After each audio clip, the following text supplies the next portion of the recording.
Good ஆஃப்டர்நூனுங்க. இன்றைக்கி ஒரு சூப்பரான ரெசிபி தாங்க செய்ய போகிறோம். என்ன ரெசிபின்னு கேட்டிங்கன்னா, பச்சை பயிறு வச்சு துவையல் செய்ய போகிறோங்க.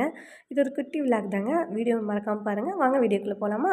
தேவையான பொருள் பார்த்திங்கன்னா, பச்சை பயிறுங்க, அப்புறம் கருவேப்பிலை, பூண்டு, வரமிளகா, தேங்காய், புளி 1 மணி நேரம் ஊற வச்சுருக்கேங்க. அப்புறம் தனியா உங்கள் தேவையான அளவு எடுத்துக்கோங்க. அப்புறம் வரமிளகா உங்கள் காரத்துக்கு தகுந்தாப்புல எடுத்துக்கோங்க. அப்புறம் பெருங்காயத்தூள். இதில் நல்லெண்ணெய் சேர்த்து வரமிளகா, பூண்டு, கருவேப்பிலை, தனியா, பெருங்காயத்தூள் இது எல்லாத்தையும் கொஞ்சமாக நல்லெண்ணெய் சேர்த்து நம்ம வறுக்கணுங்க. புளியும் தேங்காயும் வறுக்கக்கூடாது. ஓகேங்களா? அப்புறம் பச்சை பயிரை நம்ம ட்ரை ரோஸ்ட் பண்ணணும். ஓகே, செஞ்சிடலாங்களா? இப்போ ஒரு பேனில் பச்சை பயிறு சேர்த்தாச்சுங்க. நல்லா வறுத்துக்கோங்க. இது செவக்க வறுக்கணும். அதாவது இந்த பதத்துக்கு வர அளவுக்கு நம்ம வறுத்து எடுத்துக்கணுங்க. அதே பேனில் கொஞ்சமாக நல்லெண்ணெய் சேர்த்துக்கோங்க. நான் சொன்ன மாதிரி வரமிளகா, பூண்டு, கருவேப்பிலை இது மூணையும் சேர்த்து நல்லா வறுத்துக்கோங்க. இது அரை வேக்காடு, அதாவது பாதி பதம் வறுத்ததுக்கப்புறம் தான் நம்ம தனியா சேர்த்துக்கணும்.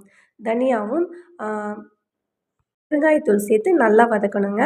இப்போ இதை நல்லா வதக்கிட்டு அப்படியே விட்டுருங்க. கொஞ்சம் நேரம் ஆறட்டும். அதுக்கப்புறம் நம்ம மிக்ஸி ஜாரில் சேர்த்து அரைச்சிக்கலாம். இப்போ ஜாரில் தேவையான எல்லாமே சேர்த்தாச்சு. புளியை நம்ம அப்படியே தான் சேர்க்குறோம் பார்த்தீங்களா? அப்புறம் துவையலுக்கு தேவையான உப்பு, அப்புறம் தண்ணி, கொஞ்சமாக தண்ணி விட்டு நல்லா அரைச்சிக்கோங்க. கொரன்னு அரைக்க வேணாம், ஓரளவுக்கு மையாக அரைச்சிங்கன்னா போதுங்க. இந்த பதத்துக்கு அரைச்சி எடுத்துருங்க. நாங்கள் இப்படியே சாப்பிட்ருவோங்க. உங்களுக்கு விருப்பப்பட்டால் நீங்கள் தாளிச்சிக்கோங்க. நல்லெண்ணெய் சேர்த்து தாளித்து சாப்பிடுங்க. எங்களுக்கு இதுவே போதுங்க. இன்றைக்கி நம்ம வீட்டில் லெமன் சாதங்க. அதுக்கு இது தொட்டுட்டு சாப்பிட்டா சூப்பராக இருக்குங்க. லெமன் சாதம், இந்த துவையல் அப்பளம் சாப்பிட்டா நல்லாயிருக்கும்.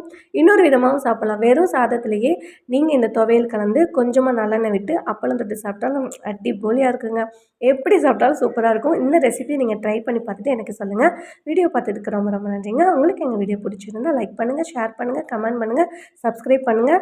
இன்னொரு வீடியோவில் சந்திக்கலாங்க. போயிட்டு வரேங்க. பாய்ங்க.